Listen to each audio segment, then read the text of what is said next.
Subscribe कीजिए the perfect classes channel को और बेल आइकन को दबाइए लेटेस्ट वीडियो सबसे पहले देखने के लिए। स्टूडेंट द परफेक्ट क्लासेस में आप सभी का स्वागत है। Directorate of education GNCT of Delhi की वर्कशीट नंबर 21 डिस्कस कर रहे हैं बच्चों। क्लास 6 की वर्कशीट है, सब्जेक्ट है इंग्लिश, 9 दिसंबर 2020 की वर्कशीट है। क्वेश्चन नंबर 1 है बच्चों, इन द फॉलोइंग स्पेस, नीचे दिए हुए स्पेस में recall and right your favourite lines from the poem kite. Kite जो पोएम है उससे अपनी मनपसंद लाइनों को रिकॉल कीजिए और उसे लिखिए। तो देखिए बच्चों, मैंने यहाँ ये लाइन लिख दी, आप कुछ और लिखना चाहें तो आप कुछ और भी लिख सकते हैं। How bright on the blue is a kite when it's new, with a dive and a dip it snaps its tails, then soars like a ship with only a sail. ठीक है, ये हमें पोएम दी हुई भी है यहाँ पर। ठीक है, इस पोएम से ही हमने ये अपनी फेवरेट लाइन्स लिख दी यहाँ पर। अब यहाँ पर आपको बताना है by name of the poem किसके द्वारा लिखी गई है, हैरी बैन के द्वारा। आप उनका नाम लिख देंगे। नेम ऑफ द पोएम है द काइट। ओके, अब यहाँ पर बच्चों सेकंड क्वेश्चन में क्या है, arrange the letters from meaningful words from the poem. Poem से कुछ मीनिंगफुल वर्ड्स लिए गए, उनके लेटर्स को हमें अरेंज करना है। जैसे यहाँ पर ब्रीज लिखा हुआ है, हमने अरेंज करके लिख दिया BREEZ ब्रीज। यहाँ पर क्या लिखा हुआ है, ये इसे हमने अरेंज करके लिख दिया क्रेस्ट इन लेटर्स को। यहाँ पर इन लेटर्स को हम अरेंज करके लिखेंगे, ये लिखा हुआ है स्ट्रिंग। ठीक है, इन्हें अरेंज करेंगे तो ये हो जाएगा ब्राइट। ब्रीज मीन्स हवा, क्रेस्ट मीन्स चोटी जो ऊंची चोटी होती है, और स्ट्रिंग मीन्स धागा, और ब्राइट मीन्स चमकीला।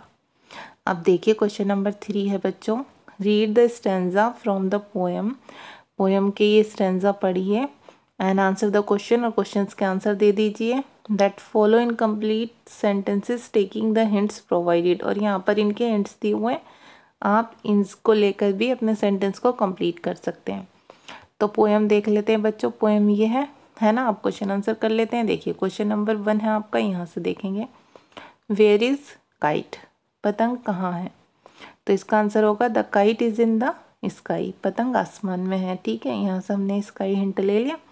अब बी है, व्हाट डज द वर्ड सोर मीन्स। सोर का क्या मीनिंग है, तो हम आंसर लिखेंगे द वर्ड सोर मीन्स राइज स्विफ्टली।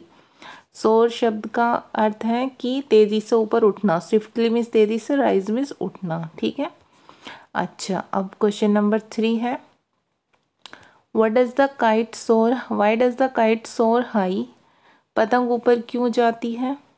ठीक है, तो इसका आंसर बच्चों हम यहाँ से लिखेंगे। देखिए ये है इसका आंसर,